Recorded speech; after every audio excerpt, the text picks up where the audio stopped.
ជំរាបសួរនិងសួស្តីទៅកាន់ពុកម៉ែបងប្អូនទាំងអស់គ្នានៅក្នុងថ្ងៃនេះផងដែរ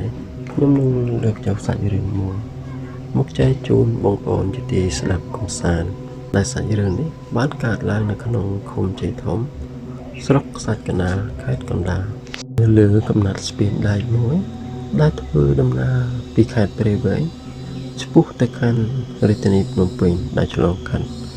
ស្រុកខ្សាច់កណ្ដាលខេត្តកណ្ដាលឃុំជ័យធំនៅក្នុងកំឡុងឆ្នាំ2012និងឆ្នាំ2013នៅត្រង់ចំណុចស្ពានដែកមួយឧស្សាហ៍មានមនុស្សលង់ទឹកស្លាប់និងមនុស្សមានគ្រោះថ្នាក់ចរាចរណ៍ណាស់ដែលធ្វើឲ្យអ្នកគ្រប់គ្នាដែលធ្វើដំណើរឆ្លងកាត់នៅលើផ្លូវនោះមានការភ័យខ្លាចរន្ធត់តក់ស្លុតជាខ្លាំងមានបងប្អូនជាច្រើនគាត់បានដំណើរប្រាប់ខ្ញុំដោយពួកគាត់បានជួបរឿងរ៉ាវខ្មោចលងបន្លាចដោយផ្ទាល់ប៉ុន្តែនៅថ្ងៃនេះខ្ញុំសូមលើកយកសាច់រឿងមួយរឿងដែលអ្នកមិញម្នាក់គាត់បានរាយរាប់ប្រាប់កាន់ខ្ញុំដើម្បីឲ្យខ្ញុំសម្រាយចែកជូនបងប្អូនជាទីសម្រាប់នៅរសៀលថ្ងៃមួយប្រហែលជាម៉ោង4គាត់បានធ្វើដំណើរឆ្លងកាត់ពីឃុំជ័យធំមកកាន់ខេត្តព្រៃវែងដែលឆ្លងកាត់ស្ពានដែកនោះនៅពេលនោះគាត់បានបណ្ដាកង់ដោយសារតែគាត់មិនហ៊ានជិះឆ្លងកាត់នោះទេពីព្រោះរាល់ដងឲ្យតែគាត់ជិះគឺតែងតែមានអ្វីមួយដែលគាត់មិនដឹងថាជាអ្វីនោះទេមករុញកង់របស់គាត់ធ្វើឲ្យគាត់ដួលនៅលើស្ពាននោះជាញឹកញយដែលធ្វើឲ្យគាត់រៀងចាលមិនហ៊ានជិះនៅលើស្ពាននោះទៀតទេនៅពេលដែលគាត់កំពុងតែបណ្ដាកង់នោះស្រាប់តែមានអ្វីមួយឬយើងអាចនិយាយបានថាជាវិញ្ញាណខ្មោចដែលមកទាញកង់គាត់ពីខាងក្រោយដែលធ្វើឲ្យគាត់បណ្ដាកង់មិនទៅមុខទាល់តែសោះបណ្ដាយ៉ាងតឹងដែលធ្វើឲ្យគាត់អស់កម្លាំងយ៉ាងខ្លាំងនៅពេលនោះគាត់មិនដឹងថាមកពីហេតុអ្វីនោះទេគាត់ក៏វាយចន្ទល់កង់ដើម្បីឈប់ពិនិត្យកង់គាត់ក្រែងលោមកពីវាជាប់លិបឬជាប់ច្រវាក់ដែលបណ្ដាលឲ្យបណ្ដាទៅមុខមិនរួចនៅពេលដែលគាត់ត្រួតពិនិត្យកង់របស់គាត់រួចគាត់បានឃើញថាកង់របស់គាត់មិនមានបញ្ហាអ្វីនោះទេគាត់ក៏ចាប់ផ្ដើមបណ្ដាកង់ទៅមុខទៀតកាន់តែបណ្ដាគឺកាន់តែតឹងនៅពេលនោះគាត់ខឹងយ៉ាងខ្លាំងគាត់ក៏រុញកង់គាត់ដើម្បីឲ្យផ្ទុកនឹងស្ពានប៉ុន្តែកង់នោះមិនបានប៉ើងដោយសារតែកម្លាំងគាត់រុញនោះទេគឺគាត់រុញយ៉ាងណាក៏កង់នោះមិនដួលតតែសោះនៅពេលនោះគាត់ចាប់ផ្ដើមព្រឺក្បាលខ្ញាក់រោមដៃរោមជើងរបស់គាត់ព្រឺដូចជាទំពាំងក្រោកឈរអញ្ចឹងនៅពេលនោះគាត់មានចម្ងល់ក្នុងចិត្តយ៉ាងខ្លាំងដែលគាត់មិនដឹងថាជាខ្មោចនោះទេដោយសារតែគាត់មិនដែលបានត្រូវខ្មោចឡងហើយគាត់ក៏មិនដែលឃើញខ្មោចនោះមុខយ៉ាងម៉េចដែរនៅពេលនោះគាត់បានត្រឹមតែឆ្ងល់បន្ទាប់មកទៀតគាត់ក៏បណ្ដាកង់ទៅមុខបណ្ដាបានបន្តិចម្ដងយ៉ាងវេទនាបំផុតនៅពេលដែលគាត់បណ្ដាដល់ពាក់កណ្ដាលស្ពាន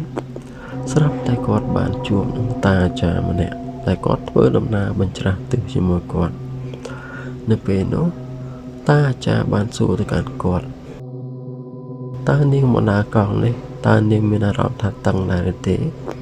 នៅពេលនោះអ្នកមិញបានឆ្លើយទៅកាន់គាត់ថាតឹងណាស់តាអើយមិនដឹងថាមកពីមូលហេតុអ្វីនោះទេតានោះបានប្រាប់ទៅកាន់អ្នកមិញថាមិនឲ្យតឹងយ៉ាងម៉េចបាននៅខាងក្រោយរបស់នាងមានអ្នកទាញរហូតដល់2-3នាក់ទៅហើយនឹងនៅពេលនោះគាត់ក៏បានភ្ញាក់ព្រឺតហើយគាត់ក៏បានងាកមកក្រោយគាត់មិនបានឃើញអ្វីនោះទេគាត់ក៏បានឆ្លើយតបទៅកាន់តាវិញថាទេខ្ញុំមិនបានឃើញអ្នកណាម្នាក់ទាញកង់របស់ខ្ញុំនោះទេពេលនោះ លោកតាអាចារ្យបានឆ្លើយតបទៅកាន់អ្នកមីងថានាងមើលមិនដាច់នឹងឃើញបានអ្នកទាញកោនពីក្រោយរបស់នាងសុទ្ធតែខ្មោចនឹងពេលដែលអ្នកមីងលើដូច្នោះអ្នកមីងក៏លែងកោងចោលស្រាប់តែរត់ទៅរកតាអាចារ្យតែម្ដងតាអាចារ្យបានចុះលើកងរួចហើយបានរត់ទៅស្ទុះចាប់អ្នកមីងដើម្បីកុំឲ្យមីងគាត់ភ័យស្លន់ស្លោរហូតដល់ឈឺជ្រុះសក់នៅពេលនោះតាអាចារ្យគាត់មិនដឹងថាសូត្រស្អីខ្លះទេលើតែខ្យល់សូត្រផ្លុំស្រាប់តែកោះនោះក៏បានដួលទៅមានន័យថាខ្មោចនោះបានលែងដៃពីកោងទៅហើយបានជាកោងនោះដួលពេលនោះតាអាចារ្យបានប្រាប់អ្នកមីងទៀតថានៅវេលាអាត្មានេះគឺជាពេលដែលខ្មោចនេះបានគ្រោះថ្នាក់ចរាចរណ៍ហើយនឹងលង់ទឹកស្លាប់បើចង់ធ្វើដំណើរឆ្លងកាត់ផ្លូវនេះនាងត្រូវរកពេលឬម៉ោងផ្សេងដើម្បីធ្វើដំណើរឆ្លងកាត់ព្រោះខុសពីម៉ោងនេះគឺខ្មោចនេះមិនចេញនោះទេគឺភាគច្រើនគឺវាចេញនៅពេលដែលវាបានស្លាប់នោះឯងក្រោយមកទៀតគាត់មិនដែលធ្វើដំណើរឆ្លងកាត់ទីនេះនៅចំពេលវេលាដែលខ្មោចនោះចេញនោះទេភាគច្រើនគាត់ធ្វើដំណើរតែពេលព្រឹកហើយនឹងក្នុងកំឡុងក្នុងម៉ោង1ទៅម៉ោង2រសៀលវិញចាប់ពីពេលនោះមកអ្នកមីងគាត់មិនសូវជាជួបការឡងបន្លាចនៅលើស្ពាននេះជាញឹកញយដូចមុននោះឡើយបើជួបក៏គាត់ដូចជាមិនសូវជាខ្លាចនោះដែរនេះបើតាមការរៀបរាប់របស់គាត់បើសិនជាបងប្អូនវិញបើសិនជាបងប្អូនជួបតើបងប្អូននៅតែខ្លាចឬក៏កាត់បន្ថយការខ្លាចដូចជាអ្នកមីងម្នាក់នេះបើសិនជាខ្ញុំបើសិនជាខ្លាចគឺនៅតែខ្លាចមិនថាធ្លាប់ជួប